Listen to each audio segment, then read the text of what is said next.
তো শিক্ষার্থী বন্ধুরা, আশা করি সবাই ভালো আছেন, সুস্থ আছেন এবং নিরাপদে আছেন। আজকে আমাদের নোটের সর্বশেষ আইন ল 07, দ্য এভিডেন্স অ্যাক্ট 1872 আলোচনা করা হবে। তাহলে আমরা শুরু করছি আইন 7, সর্বশেষ আইন এমসিকিউ এর। এরপরে রিভিশন ব্যাচ শুরু হয়ে যাবে এই সাবজেক্টের পরেই। সাক্ষ্য আইন 1872। এখানে সিলেবাস দেওয়া আছে, দেখেন খুব ছোট একটি আইন, সিলেবাসও খুব বড় দেখা যাচ্ছে না, একেবারে অল্প ছোট সিলেবাস। তো শেষ হতে খুব একটা সময় লাগবে না। তবে এই সাবজেক্ট থেকে নম্বর কিন্তু 15। কত নম্বর? 15। 15 মাঝারি আইন, কিন্তু নম্বর বেশি। জি। অতএব পাশ করার জন্য এই সাবজেক্টটাও একটা ভালো ভূমিকা পালন করতে পারে। এবং এই সাবজেক্টটা যদি ভালোভাবে আয়ত্ত করতে পারেন, তাহলে বাস্তবে কোর্টে সিভিল প্র্যাকটিস করেন আর ক্রিমিনাল প্র্যাকটিস করেন, কোর্টে ভালো করতে হলে কিন্তু সাক্ষ্য আইন ভালো বুঝতে হবে।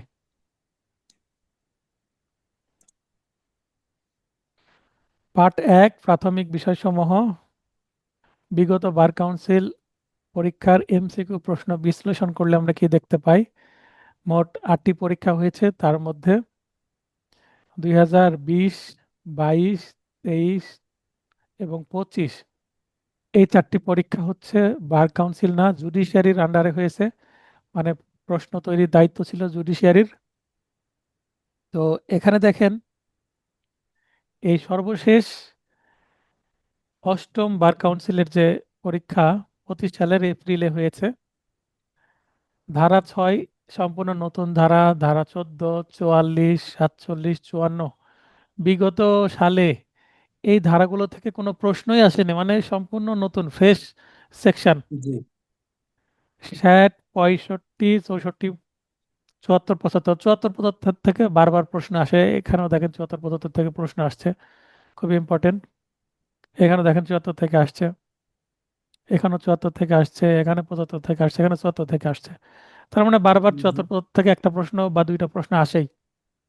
90, তারপরে 106, এখানে এসে 110 দেখছে, এখানে স্টার দেওয়া আছে, তার মানে নতুন সেকশন। ইতিপূর্বে এই জি। সেকশন থেকে কোনো প্রশ্নই আসেনি। 114 খুবই গুরুত্বপূর্ণ, 134, 154, 165, মোট 15টা প্রশ্ন এসেছে। সিলেবাসে 15টা প্রশ্ন আছে, 15টা এসেছে।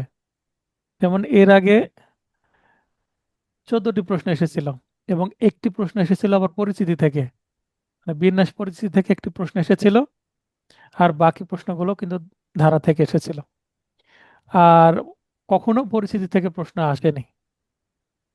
তো আমরা কি বুঝতে পারছি? নতুন ধারাসমূহ 2025 সালের এমসিকিউ পরীক্ষায় 6, 14 এই এবং 110 সম্পূর্ণ নতুন 6টি ধারা হতে প্রশ্ন এসেছে। মোট 15টি প্রশ্নের মধ্যে 6টি নতুন, আর ধরে নিই যে প্রায় অর্ধেক। 9টি হচ্ছে পুরাতন, আগের রিপিটেড সেকশন।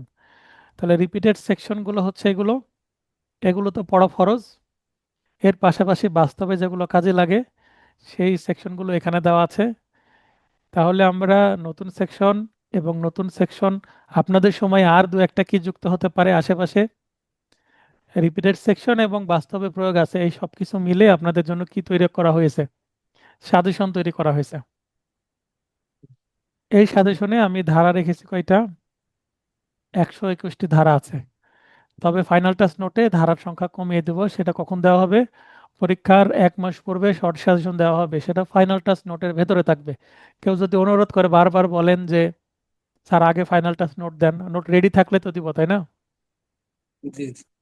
নোট তো আমি রেডি করতে শুরুই করিনি সেভাবে, আমি ধীরে ধীরে কাজগুলো করছি। আর এখনো বার কাউন্সিল পরীক্ষার ডেটই ঘোষণা করেনি, কখন কোনটা করতে হবে সুনির্দিষ্ট আমার পরিকল্পনা আছে। এবং যারা আমার স্টুডেন্ট তাদের থেকে আমি ভালো জানি কখন কোনটা দিতে হবে, তাই না? জি, অবশ্যই। তাহলে অন্তত 121টার মধ্যে এখানে 1 স্টার, 2 স্টার, 3 স্টার আছে। 3 স্টারগুলো 3বার অন্তত পড়বেন, 2 স্টারগুলো 2বার, 1 স্টারগুলো অন্তত একবার পড়বেন। আর যেগুলো স্টার দেওয়া নাই, আপনার ইচ্ছা হলে পড়বেন, না হলে বাদ দিতে পারেন। এভিডেন্স অ্যাক্টের পরিচিতি, পরিচিতিতে কিছু আমরা ইতিহাস জানতে পারবো। এবং কিছু বেসিক্স জানতে পারবে এই আইন সম্পর্কে।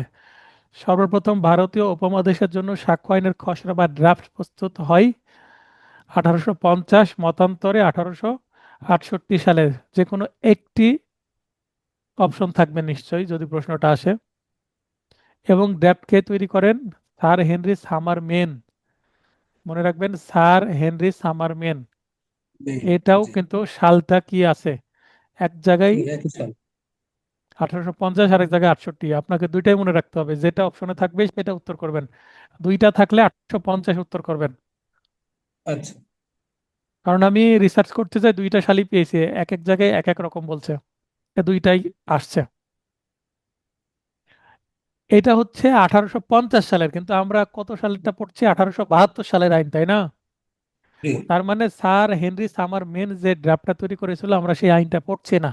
আমরা পড়ছি কার তৈরি আইন? বর্তমান বলবৎ সাক্ষ্য আইনের খসড়া বা ড্রাফট প্রস্তুতকারী ব্রিটিশ আইনবেত্তা স্যার জেমস ফিজেমস বা ফিটস জেমস বা স্টিফেন। মানে ওনার নাম উচ্চারণে এর এই দুই ধরনের উচ্চারণ হয়, হ্যাঁ। জি এখানে টি সাইলেন্ট থাকে, আবার কখনো সাইলেন্ট থাকে না। ইংলিশটা দেখলে বুঝতে পারবেন। স্যার স্টিফেন জেমস স্টিফেন, হ্যাঁ।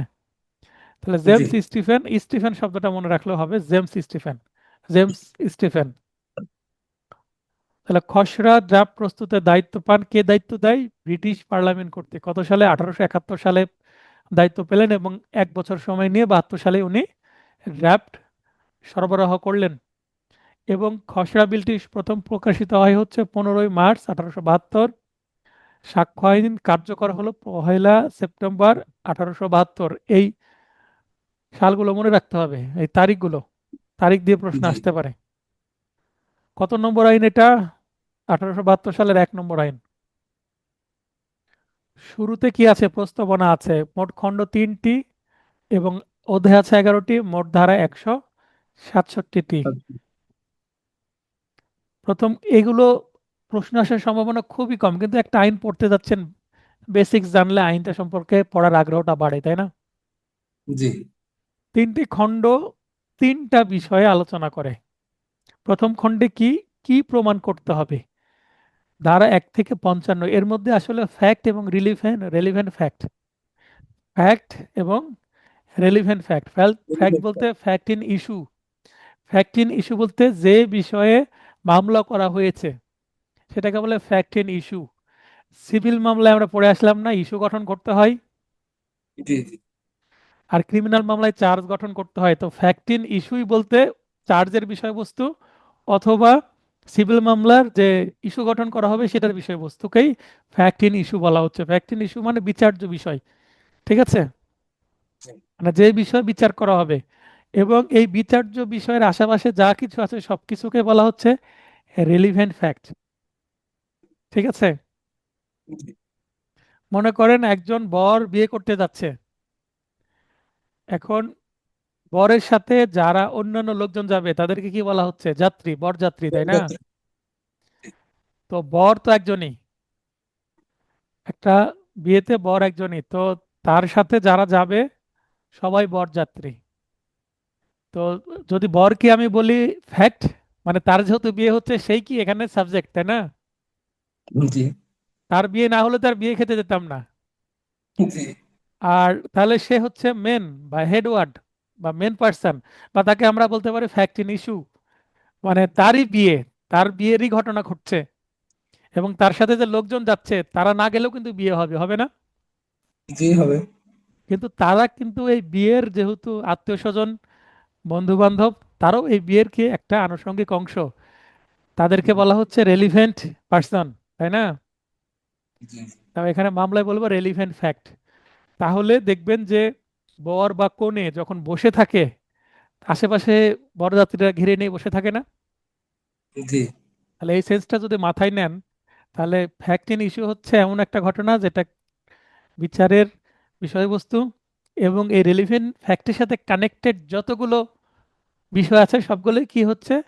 Relevant fact. Relevant relevant fact মানে প্রাসঙ্গিক বিষয়। বিষয় রেলিভেন্ট এখন ফ্যাক্ট। রেলিভেন্ট শব্দের সাথে আমি যদি বরের রিলেশন শব্দটা যুক্ত করি। তার মানে বরের সাথে কোনো না কোনোভাবে কানেকশন বা রিলেশন আছে। আত্মীয়, বন্ধু বান্ধব, তাদেরকেই তো দাওয়াত দেওয়া হয়, তাই না?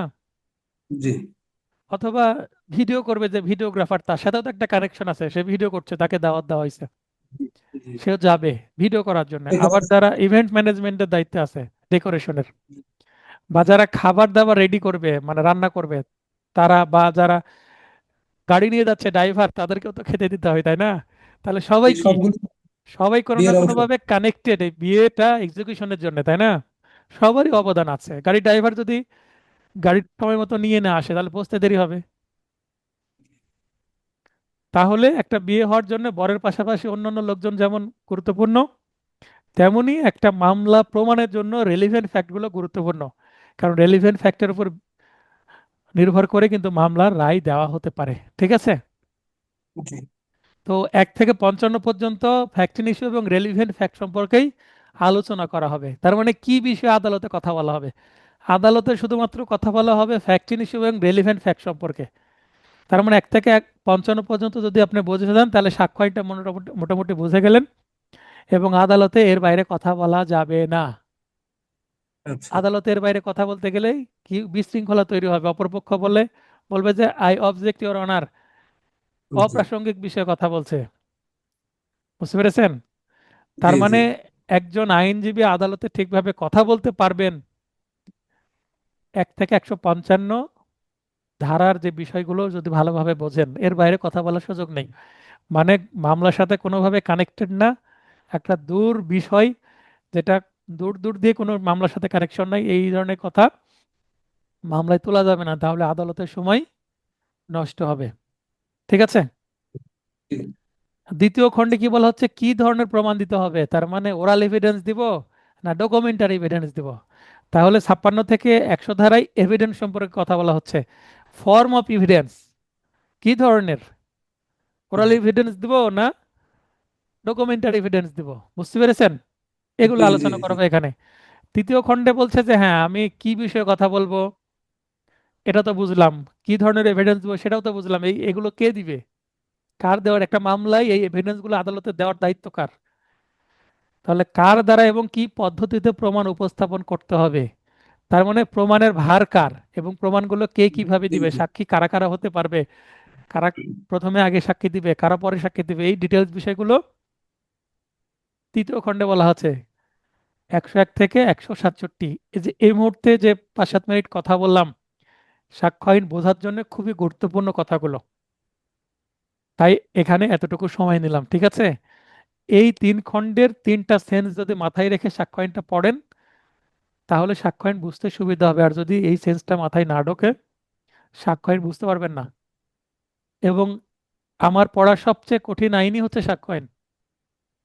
আচ্ছা আপনি বুঝতে পারবেন না কোনটা ফ্যাক্ট, কোনটা রেলিভেন্ট ফ্যাক্ট। অনেক দিন সময় লাগবে এগুলো বুঝতে, আদালতে প্র্যাকটিস করতে করতে। এবং সাক্ষ্য আইন আপনি যত পাকাপোক্তভাবে বুঝবেন, তত ভালো লয়ার হতে পারবেন। সাক্ষ্য আইন 1872 একটি কি আইন? পদ্ধতিগত আইন। প্রসিডিউরাল ল, প্রসিডিউরাল ল এর আরেকটি ইংরেজি কি? অ্যাডজেক্টিভ ল। প্রসিডিউরাল ল, অ্যাডজেক্টিভ ল, পদ্ধতিগত ল বা আইন। ঠিক আছে? জি। সাক্ষ্য আইন প্রযোজ্য কোন কোন ক্ষেত্রে?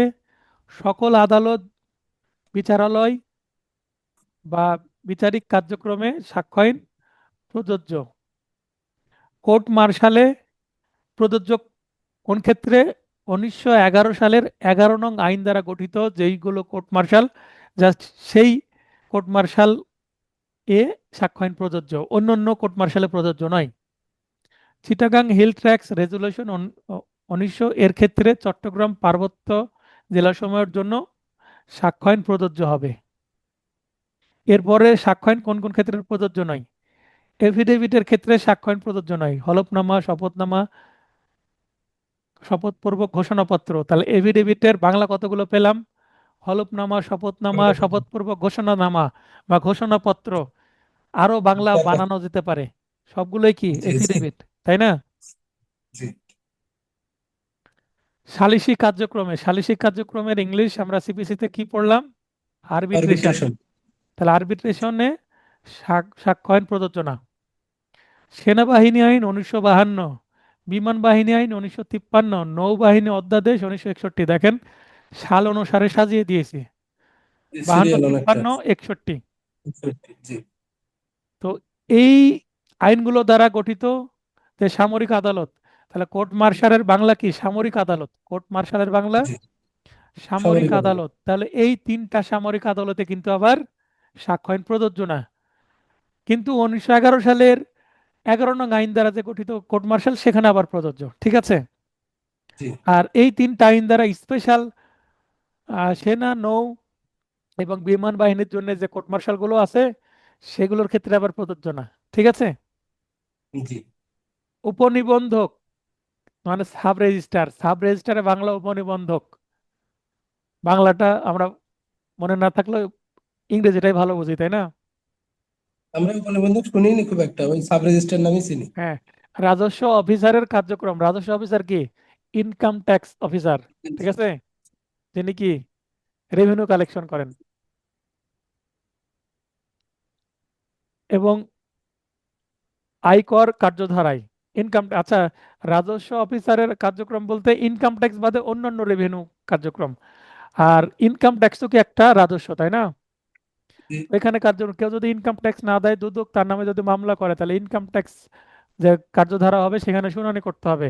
সেখানেও সাক্ষ্য আইন প্রযোজ্য না। বিভাগীয় অনুসন্ধান বা তদন্তের ক্ষেত্রেও সাক্ষ্য আইন প্রযোজ্য না। সাক্ষ্য আইন মানে তদন্ত করার ক্ষেত্রে ওই যে আমরা সিআরপিসিতে পড়লাম না, জি সিআরপিসিতে পুলিশের যে কার্যক্রম শুরু হলো 154 থেকে শুরু করে ওই যে পরবর্তী সেকশনগুলো 189 পর্যন্ত, এগুলো সবই কি পুলিশের তদন্ত এবং পুলিশের ক্ষমতা। তো এগুলো সিআরপিসি অনুসারে চলবে, কিন্তু সাক্ষ্য আইনের কোনো বিধান মানার দরকার নাই। প্রশাসনিক ট্রাইব্যুনালে, ট্রাইব্যুনালে মানে বিচারিক কার্যের প্রকৃতির হলেও যে কোনো ট্রাইব্যুনালে সাক্ষ্য আইন প্রযোজ্য নয়। বিচারিক যে ট্রাইব্যুনালগুলো, সেগুলোতে আবার প্রযোজ্য। বিচারিক ট্রাইব্যুনাল যেমন নারী শিশু ট্রাইব্যুনাল, এগুলো কিন্তু প্রযোজ্য। ঠিক আছে। জি সাক্ষ্য আইন স্বয়ংসম্পূর্ণ নয়, কিন্তু তামাদি আইন স্বয়ংসম্পূর্ণ আইন। 3 ধারা অনুসারে সাক্ষ্য প্রধানত 3 প্রকার, 3 ধারায় বলা আছে। আমরা রিপিট করব যদিও। মৌখিক, দালিলিক, ফিজিক্যাল বা ফরেনসিক। যেমন রক্তের স্যাম্পল নেওয়া হচ্ছে, এগুলো কি? ডিএনএ ডিএনএ ডিএনএ স্যাম্পল নেওয়া হচ্ছে, এগুলো ফিজিক্যাল বা ফরেনসিক। হ্যাঁ। বা হাতের ছাপ। আবার সাক্ষ্য সর্বমোট 4 প্রকার। যদি আমরা অন্যান্য সেকশনগুলোও দেখি, তাহলে সাক্ষ্য সর্বমোট 4 প্রকার। এখন যদি লিখিততে আপনাকে লিখতে হয়, দুইটা লিখতে হবে। প্রধানত 3 প্রকার এবং সর্বমোট 4 প্রকার। সর্বমোট 4 প্রকার। কিভাবে? প্রত্যক্ষ বা অবস্থাগত, ডিরেক্ট অর সার্কামস্টেন্সিয়াল সার্কামস্ট্যান্সিয়াল। মানে ডিরেক্ট হবে অথবা সার্কামস্ট্যান্সিয়াল হবে। প্রাথমিক বা পরিস্থিতি। গৌণ, প্রাইমারি অর সেকেন্ডারি, হয় প্রাইমারি হবে অথবা সেকেন্ডারি হবে, এই দুইটা সেন্সে। মৌখিক বা দালিলিক, ওরাল অর ডকুমেন্টারি। মৌলিক বা জনশ্রুতিমূলক, অরিজিনাল অর হিয়ারসে। মানে আমি নিজে শুনে নিজে যদি দিই, সেটা অরিজিনাল হবে। আর আমি যদি অন্যের কথা শুনে বক্তব্য পেশ করি, যে রহিমের কাছ থেকে শুনেছি, মানে ওটা তাহলে এটা পরোক্ষ কি আর কি, হবে? এটা বুঝাচ্ছে। জি এটা জি একটা দুর্বল সাক্ষ্য, হিয়ারসে এভিডেন্স। যেমন কিছুদিন আগে একটা মামলায়, যে মামলার এজাহার করেছে, ঘটনার সময় তিনি ঢাকায় ছিলেন। আচ্ছা ফোন করে তাকে জানালো হলো যে তোমার এই স্ত্রীকে মারা হয়েছে, মানে মেরেছে, আঘাত জি করেছে তোমার প্রতিবেশী। এটা উনি ফোনে শোনার পর উনি বাসায় আসলেন পরের দিন উনি কোথায় গেলেন? থানায় গেলেন। তাহলে তিনি ঘটনা পুরোটা কি শুনেছেন, তাই না? জি জি তাহলে ওনাকে আমি প্রশ্ন করলাম, ঘটনার সময় আপনি কি ঘটনাস্থলে ছিলেন? যে না। তা আপনি যে এই ঘটনায় উল্লেখ করেছেন যে রহিম আমার স্ত্রীর মাথায় বাঁশের লাঠি দিয়ে বাড়ি দিয়েছে, এটাকে আপনি নিজের চোখে দেখেছেন? তে না। তাহলে এগুলো আমার পক্ষে আসবে না, হেয়ারসে এভিডেন্স জি হিসেবে চলে আসছে। জি অবশ্যই অবশ্যই। আরেকটা প্রশ্ন করেছিলাম যে আপনার 3 জন ভিকটিম, 3 জন উপজেলা স্বাস্থ্য কমপ্লেক্সে চিকিৎসা নিয়েছে, কয়দিন করে ভর্তি ছিল? তা বলছে যে 2 দিন করে ভর্তি ছিল, কিন্তু লেখা আছে 4 দিন করে ভর্তি আছে। তাহলে এটা ভুল বললো না? জি জি এখানেও একটু সুবিধা পাবো। তো যাই মানে হোক, আপনি তাকে ফাঁসিয়ে দিলেন আর কি, জালে। না এখানে মানে ভালো জেরা হয়েছে, আমি 3-4টা প্রশ্ন করছি, 3-4টাতে কাজ হয়েছে। জি, জি। এবং আমার ডিফেন্স স্পষ্ট, কারণ আমি ওদের কেন মারামারি হয়েছে বিষয়টা জানি। মারামারি হয়েছে সেটা সঠিক, কিন্তু আমার আসামিকে খালাস করতে পারবো আমি। আচ্ছা, এভিডেন্ট শব্দটির উৎপত্তি বা অরিজিন কি? ল্যাটিন ওয়ার্ড এভিডেন্ট অর এভিডেন্সিয়া থেকে আসছে। এই প্রশ্নগুলো আসার সম্ভাবনা খুবই কম, কিন্তু জেনে রাখা ভালো, তাই না? জি, জি। না, ভালো লাগছে আইনের আমার ছাত্র জন্য। হিসাবে এভিডেন্স শব্দটির অর্থ, এভিডেন্স শব্দের অর্থ কি? Obvious to the I or mind, অর্থাৎ চোখ অথবা মনের দৃষ্টিতে কি স্পষ্ট, জি। এটাই হচ্ছে সাক্ষ্য। মানে আমি চোখে দেখেছি স্পষ্ট, অথবা আমার কানে বিশ্বাস শুনেছি। করার কারণ আছে, আমার মনের দৃষ্টিতে কি এটা আমি জানি যে এটা এই ঘটনাটা ঘটছে। মাইন্ড। মানে আই অর যাহা বলিব মাইন্ড। সত্য বলিব, মানে আমি সত্য বলে যেটা বিশ্বাস করি, আমার চোখে দেখেছি অথবা আমার মন এটা অনুভব করেছে। ঠিক আছে? জি। তাহলে এইটা কিন্তু একটা সুন্দর লাইন, যে এভিডেন্স শব্দের অর্থ কি ভাইভাতে আসতে পারে। আমার মতো যদি টিচার হয় তাহলে এই ধরনের প্রশ্ন ভাইভাতে করতে পারে। এমসিকিউ আমি এই ধরনের প্রশ্ন দিয়ে থাকি। Witness May lie but circumstances do not লাই, অর্থ কি? সাক্ষী মিথ্যা বলতে পারে, কারণ সাক্ষী তো মানুষ, তাই না? জি, কিন্তু পারিপার্শ্বিক অবস্থা মিথ্যা বলে না। তার মানে রক্ত পড়ে আছে, রক্ত পড়ে আছে, তার মানে এখানে কোনো অঘটন ঘটছে, তাই না? জি, তাহলে রক্ত কি একটা ফরেনসিক এভিডেন্স, তাহলে রক্ত যেহেতু আছে, রক্ত মাখা একটা চাকু পড়ে আছে, তাহলে এই চাকুটাও কি একটা আলামত। জি। ও এগুলো তো একটা মিথ্যা বলছে না, সতর্কতা সূচনা। এগুলো তো জি, মিথ্যা বলছে না। এগুলো যদি মানুষের রক্ত হয়, যদি মাছের রক্ত হয়, তাহলে বোঝা যাবে যে এখানে মাছ কাটা হয়েছে কিচেন নাইফ দিয়ে, সেটা ভিন্ন জিনিস। কিন্তু এখানে ডিএনএ টেস্ট করে, মানে ব্লাড টেস্ট করে দেখা যাচ্ছে কেমিক্যাল রিপোর্টে বা ফরেনসিক রিপোর্টে যে হ্যাঁ এটা ভিকটিমের রক্ত, তাহলে তার একটা দাবি করা যাচ্ছে না মাছের রক্ত, তাই না? জি, তাহলে এই যে এইটা এই ব্যক্তির রক্ত, এটা তো মিথ্যা বলবে না রিপোর্ট। বা রক্ত পড়ে আছে, হাত কেটে আছে মানুষের, তার মানে এই মানুষেরই রক্ত, এটা সার্কামস্ট্যান্স এভিডেন্স কখনো মিথ্যা বলে না। তার মানে মানুষ মিথ্যা বলতে পারে। এইটা কিন্তু আবার রিটেনে এভাবে লাইনটা তুলে দিয়ে প্রশ্ন আসতে পারে। প্রিজাম্পশন মানে অনুমান, কয় প্রকার? মে প্রিজুম, যেটা রিবিউটেবল বা খণ্ডনযোগ্য। আদালত যে মে প্রিজুম মানে ধরে নিতে পারে, আদালত এটা সত্য বলে ধরে নিবে যে হ্যাঁ এটা সত্য, ধরে নিতে পারে, মানে দুর্বল অনুমান। এটা ধরা যাক। খণ্ডনযোগ্য, জি, এটা খণ্ডনযোগ্য কিভাবে? এইটা জেরা মাধ্যমে খণ্ডনযোগ্য, তার মানে মে প্রিজুমকে ভ্যানিশ করা যাবে। আদালত ধরে নিল এটা সত্যি, কিন্তু আমি জেরাতে গিয়ে সাক্ষীর যে বিশ্বাসযোগ্যতা সেটা নষ্ট করে ফেললাম, তার মানে খণ্ডন করে ফেললাম, তখন মে প্রিজুম আদালত যেটা বিশ্বাস করেছিল সেটা নষ্ট হয়ে গেল। That is rebuttable. ওকে। জি। শ্যাল প্রিজুম মানে আদালত এটা অবশ্যই, শ্যাল মানে অবশ্যই ধরে নেবেন সত্যি, তার মানে এটা স্ট্রং এভিডেন্স। এটা কিন্তু রিবুটেবল, মানে আদালত অবশ্যই ধরে নিলেও এটাও খণ্ডনযোগ্য সাক্ষ্য প্রমাণের মাধ্যমে। আর আরেকটা আছে কনক্লুসিভ প্রুফ। দেখেন, প্রিজাম্পশন এই শব্দের সাথে প্রিজুম, প্রিজুম, মে প্রিজুম, শ্যাল প্রিজুম শব্দ দুইটা মিল আছে, কিন্তু কনক্লুসিভ প্রুফের মধ্যে প্রিজাম্পশন শব্দটা নাই, আছে? না, না, না। তাহলে কনক্লুসিভ প্রুফকে আপনার প্রিজাম্পশন মনে নাও করতে পারেন, কিন্তু আসলে কনক্লুসিভ প্রুফও কি one kind of presumption, presumption. প্রমাণ। এটা কিন্তু ইরিবিউটেবল বা অখণ্ডনযোগ্য, তার মানে এইটা বিষয়ে আদালত কোনো সাক্ষ্য দেওয়ার সুযোগই দিবে না, জেরা করার সুযোগই দিবে না। মানে আদালত যেটা অবশ্যই ধরে নেবে যে এটা কনক্লুসিভ প্রুফ। কনক্লুসিভ প্রুফ মানে চূড়ান্ত প্রমাণ, এটা নিয়ে কোনো কথা বলার সুযোগ নেই। হায়দার ভাই, মানে একেবারে একেবারে অকাট্য। অকট্য প্রমাণ। হায়দার ভাই লাইনে আসেন দ্রুত।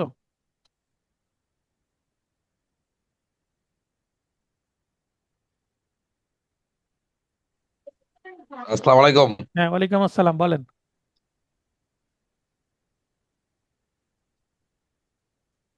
স্যার, আমার কথা হলো আমি তো আসলে আপনার ক্লাস আমি প্রায় সময় এই অ্যাটেন্ড করি, কিন্তু অনিয়মিত, শুরু থেকে অনিয়মিত। এখনো এই বই পুস্তক নিয়ে এখনো প্রিপারেশন নাই। এখন পাহাড় পরিমাণ আমার আপনি আপনি কি হয়ে আপনি দাঁড়াইছে, কি কারণ আমার তো পরীক্ষা আপনি দিতে কি হবে। এই মুহূর্তে এখন ক্লাস কি বিষয়ে কোনো করলে প্রশ্ন স্যার করবেন? আপনি কি আগানো যায়?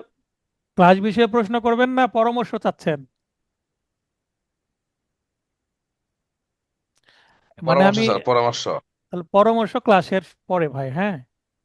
আপনি ক্লাসটাকে মানে কি করে ফেলছেন? আচ্ছা ডিস স্যার। ডিসকন্টিনিউ করে ফেলছেন। ক্লাস বিষয়ে প্রশ্ন থাকলে ভাই লাইভ ক্লাসে প্রশ্ন করেন, সরি অথবা আপনি এই কথাটা যদি মেসেজ সরি দিয়ে দেন, সরি স্যার, ঠিক আপনাকে আছে স্যার। সময় মতো কথা বলে দেব, ঠিক আছে? আচ্ছা।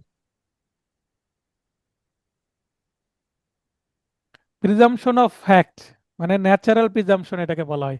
এগুলো ডিপ রিসার্চ, হ্যাঁ, এগুলো ডিপ রিসার্চ। এই কথাগুলো কিন্তু এই সাক্ষ্য আইনের ভেতরে নাই, কিন্তু আমার অবজারভেশন থেকে আমি পেয়েছি, ঠিক আছে, বা রিসার্চ থেকে পেয়েছি, বা সাক্ষ্য আইনের যে বড় বইগুলো আছে সেগুলো পড়ে পেয়েছি, কেস ল থেকে পেয়েছি।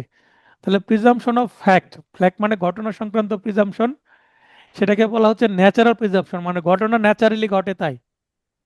যে ডিবিটেবল, ধারা ৮৬, ৮৮ এবং ৯০ আছে ন্যাচারাল প্রিজাম্পশন। এবং প্রিজাম্পশন অফ লটা কি তৈরি করে না মানুষ? জি, মানুষের তৈরি আইন। মানুষ যেটা তৈরি করে সেটাই তো আর্টিফিশিয়াল, তাই না? জি জি তাহলে সেটা আর্টিফিশিয়াল এভিডেন্স। আর্টিফিশিয়াল এভিডেন্স আবার দুই ধরনের, একটা রিপিটেবল আর একটা ইরিপিটেবল। রিপিটেবল গুলো এই সেকশনগুলোতে আছে, আর ইরিপিটেবল গুলো এই সেকশনে আছে। ক্লাস শেষে সুন্দর করে একটু মিলাই নিয়েন, পেজগুলো উল্টাই, ঠিক আছে? আচ্ছা, বাজারের ঠিক কোনো আছে। গাইডেই আলোচনাগুলো নাই, জাস্ট আপনাদের একটু ডিপ নলেজ দেওয়ার জন্য এটা বুঝিয়ে দিলাম। তাহলে আপনি বাস্তবে আদালতে মামলা পরিচালনার জন্য হেল্প হবে। ফৌজদারি মামলা এবং দেওয়ানি মোকদ্দমার ক্ষেত্রে সাক্ষ্য আইনের প্রয়োগের তুলনা। ফিল্ড অফ কন্ট্রাস্ট মানে কোন ক্ষেত্রে প্রযোজ্য কোন ক্ষেত্রে প্রযোজ্য না। Criminal cases, civil suits. প্রমাণাধিক্য বা সম্ভাব্যতার আধিক্য রায়কে প্রভাবিত করে না। রায়কে প্রভাবিত করে ক্রিমিনাল মামলায়, মানে একেবারে প্রমাণ করতে হবে যে আসামি অপরাধ করেছে, তার মানে সন্দেহাতীতভাবে প্রমাণ করতে হবে, বিয়ন্ড ডাউট, ঠিক আছে? জি সিভিল জি মামলায় উভয় পক্ষই কিছু কিছু বিষয় প্রমাণ করতে সমর্থ হয়েছে, সেই ক্ষেত্রে উভয় পক্ষেই কি ডিক্রি হতে পারে, যেমন বাটোয়ারা মামলায়, ঠিক আছে? জি। তার মানে এখানে ব্যালেন্সটা দেখা হবে যে কে কতটুকু বা প্রমাণ আপনার করে। সেট অফ, বা আপনার সেট অফ দুই পক্ষ থেকে একটা কিছু করলে আর কি। হ্যাঁ, তো এখানে বিবাদী প্রমাণ দিলে, প্রমাণ প্রমাণ দিলে। কে কত বেশি করেছে তার উপর একটা পার্সেন্টেজ করে রায় দিবে সিভিল কোর্টে। জি, কিন্তু ক্রিমিনাল কোর্টে এই সুযোগ নাই, 100% প্রমাণ করতে হবে যে সে অপরাধ করেছে। অপরাধী। জি জি বেনিফিট অফ ডাউট নীতি প্রয়োগ। আসামির পক্ষে বা আসামি সুবিধা পাবে কোনো মামলা প্রমাণের ক্ষেত্রে যদি বেনিফিট মানে সরি ডাউট তৈরি হয় যে আসলে অপরাধটা করেছে কি করেনি, এই ব্যক্তি এই ঘটনাটা ঘটাইছে কিনা, এই ধরনের ডাউট তৈরি হলে আসামি সুবিধা পাবে, মানে বেনিফিট অফ ডাউটের সুবিধা সম্পূর্ণ আসামি পাবে। মানে মামলায় যদি কোনো না কোনো সন্দেহ, মানে 1%-ও যদি সন্দেহ থাকে, 99% মনে হচ্ছে যে মামলায় এই রহিমি অপরাধ করেছে, কিন্তু 1% মনে হচ্ছে তারা মনে হয় অপরাধ করেনি, তাহলে একজন অপরাধী খালাস পেয়ে যাক, কিন্তু একজন নিরপরাধী যেন সাজা না পায়। এই হচ্ছে জি। আচ্ছা, এটা ক্রিমিনোলজি, আইনের একটা। ক্রিমিনোলজি অ্যান্ড জি পেনোলজির হচ্ছে একটা বড় প্রিন্সিপাল, হ্যাঁ। তাহলে এটা প্রয়োগ আছে ক্রিমিনাল কেসে, সিভিল কেসে এই ধরনের প্রয়োগ নাই, কারণ এখানে বেনিফিটের কোনো জায়গা নাই, মানে এই ডাউটের। সাক্ষ্য আইনের বিধানসমূহ শিথিলযোগ্য নয়, ক্রিমিনাল মামলায় শিথিলযোগ্য নয়। কোনো জায়গায় যদি সাক্ষ্য আইনের কোনো বিধান অমান্য করা হয়, মামলায় আসামি খালাস পেতে পারে। আর এখানে শিথিলযোগ্য অনেক সময়, ঠিক আছে? জি মানে আইনের বাইরে যেও ছোলেনে মাটলে নেওয়া হয় না, জি জি তার মানে এখানে ইকুইটির ব্যবস্থা আছে। ইকুইটি হলে অনেক সময় আইনের বাইরে যে আদালত ন্যায় বিচারের স্বার্থে অনেক কিছু করতে পারে। সাক্ষ্য আইনের ধারাসমূহ যেমন 24 থেকে 30, এগুলো শুধুমাত্র ক্রিমিনাল কেসের ক্ষেত্রে। 32 শুধুমাত্র ক্রিমিনাল কেস। 53 থেকে 54 এগুলো শুধুমাত্র বেসিক্যালি ক্রিমিনাল কেসের জন্য প্রযোজ্য। 17 থেকে 23, 31, 115 থেকে 117 এই সেকশনগুলো শুধুমাত্র সিভিল কেসের জন্য। অন্যান্য সেকশন, এর বাইরে যে সেকশনগুলো আরো তো আছে, তাই না? জি সেগুলো সিভিল ক্রিমিনাল উভয় ক্ষেত্রে প্রযোজ্য। ওকে। জি জবানবন্দি ও জেরা, আসামির সাক্ষ্য গ্রহণযোগ্য নয়, ধারা 120। মানে আসামি সাধারণত সাক্ষ্য না দিলেও চলে, সে যদি দিতে চায় সেক্ষেত্রে ভিন্ন জিনিস। আর আসামিকে জেরা চলে না সাধারণত, আর আসামি সাক্ষ্যদানে বাধ্য নয়। বিবাদী বা প্রতিবাদীর গ্রহণযোগ্য কি? জবানবন্দি ও জেরা গ্রহণযোগ্য। প্রতিবাদী বা বিবাদীকে অবশ্যই জেরা করা যাবে। তার মানে এখানে বিবাদীও জবানবন্দি দিবে। আর ক্রিমিনাল মামলায় শুধুমাত্র বাদী পক্ষ জবানবন্দি দেয়, তাদেরকে জেরা করা হয়। এটা হচ্ছে বেসিক রুল। আর এখানে আসামি যদি সাক্ষী দেয় সেটাকে সাফাই সাক্ষী বলে, এটা এক্সেপশন। খুব কম মামলাই দেয় আসামি সাক্ষী। তার মানে আসামি মুখ বন্ধ করে থাকবে, বাদীর মামলা বাদী প্রমাণ করবে। ঠিক আছে। জি জি অনুমান বা প্রিজাম্পশন, আসামি সম্পূর্ণ নির্দোষ ধরে বিচার কার্য শুরু হয়। চার্জের সময় কি বলে, স্যার আমি নির্দোষ, তারপরে তো সাক্ষী শুরু হয়, তাই না? জি জি তার আগে তো আর সাক্ষী শুরু হয় না। এমন অনুমান অনুপস্থিত, এখানে দোষ নির্দোষের তো কোনো বিষয় না সিভিল মামলায়, তাই না? সম্পত্তি কেন্দ্রিক। কারণ এখানে দোষের কোনো বিষয় না, দোষ হলেই তো ক্রিমিনাল কেস। জি এখানে রাইটস নিয়ে কথা। সিভিল ন্যাচারাল মামলায় কারো দোষ থাকে না। অধিকার। এই আইনের বিন্যাসটা যদি আমরা দেখি, তাহলে কোথায় কি আছে, খণ্ডগুলো আমি যেমন বলে দিলাম, 3টা খণ্ড। অধ্যায় টোটাল আছে হচ্ছে 11টা। এবং কোন ধারে কি আছে, এখানে প্রথমে প্রস্তাবনা আছে, মানে প্রিয়াম্পশন। আইনের শিরোনাম, সংজ্ঞা, ব্যাখ্যা ও অন্যান্য গুলো আছে 1 থেকে 4-এ। বিষয় এবং ঘটনার প্রাসঙ্গিকতা, এই যে 5 থেকে 55। বিষয় এবং ঘটনার প্রাসঙ্গিকতা। প্রাসঙ্গিক বিষয় যখন প্রমাণের প্রয়োজন হয় না, মানে কিছু কিছু জিনিস প্রমাণের প্রয়োজন হয় না, আদালত এমনি জানে যেটা সত্যি। কয় দিনে সপ্তাহ হয় বলেন? 7 দিনে হয়। তা 7 সেটা দিনে তো আদালত সপ্তাহ হয়, জানে। এটা আদালত জানে না? জি জি তাহলে এটা প্রমাণের দরকার আছে কোনো পক্ষকে? না না না। মৌখিক সাক্ষ্য, দালিলিক সাক্ষ্য, দালিলিক সাক্ষ্য দ্বারা মৌখিক সাক্ষ্য বর্জন। এই 6ষ্ঠ অধ্যায় আমরা পুরোটাই বাদ দিয়ে দেবো, কোনো পড়বো না, এ যাবৎ কোনো প্রশ্ন আসেনি এখান থেকে। ষষ্ঠ প্রমাণের অধ্যায়। দায়িত্ব, হ্যাঁ, 6ষ্ঠ অধ্যায় আচ্ছা পুরোটাই বাদ দিয়ে দেবো। প্রমাণের আচ্ছা দায়িত্ব বা ভার, প্রতিবন্ধ বা স্টপেল। তো প্রমাণের ভার বা দায়িত্ব মানে কে মামলা প্রমাণ করবে, প্রতিবন্ধ, স্টপেল, এগুলো আমরা একটু জেনেছি সিপিসিতে। জি সাক্ষ্যের যোগ্যতা মানে কে কে সাক্ষী দিতে পারবে,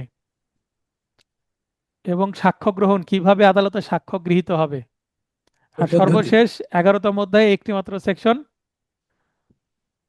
অন্যায়ভাবে সাক্ষ্য গ্রহণ বা প্রত্যাখ্যানের ফলাফল। আদালত বললো না এই সাক্ষী আর দেওয়ার দরকার নাই, 5টা হয়েছে 5টা হয়। এখন আমি বলছি যে না স্যার আমি আরো 2টা সাক্ষী দেবো, আদালত জোর করে বলে না দরকার নাই, আমি দরখাস্ত দিয়ে দিলাম, আমি আরো সাক্ষ্য প্রদান করতে চাই, আদালত রিজেক্ট করে দিল, দরকার নাই, যথেষ্ট হয়েছে। আচ্ছা আমি এখন পরে আমি এটা প্রশ্ন দরকার নাই যে আদালত আমার সাক্ষ্য গ্রহণ কি প্রত্যাখ্যান করলো। অথবা আমি সাক্ষ্য দিতে চাই না কিন্তু জোর করে সাক্ষ্য দেওয়াচ্ছে, মানে আদালত একটু হস্তক্ষেপ করছে। এরকম ক্ষেত্রে যদি ন্যায় বিচার ব্যাহত না হয়, তাহলে সাধারণত এটার ফলাফল মামলার রায়ে কোনো প্রভাব সৃষ্টি করবে না, মানে রায় অশুদ্ধ বা অবৈধ হবে না। জি তাহলে পার্ট 1 আমরা শেষ করলাম। এখান থেকে কিছু প্রশ্ন আছে 3টা, আপনারা দেখে নেবেন।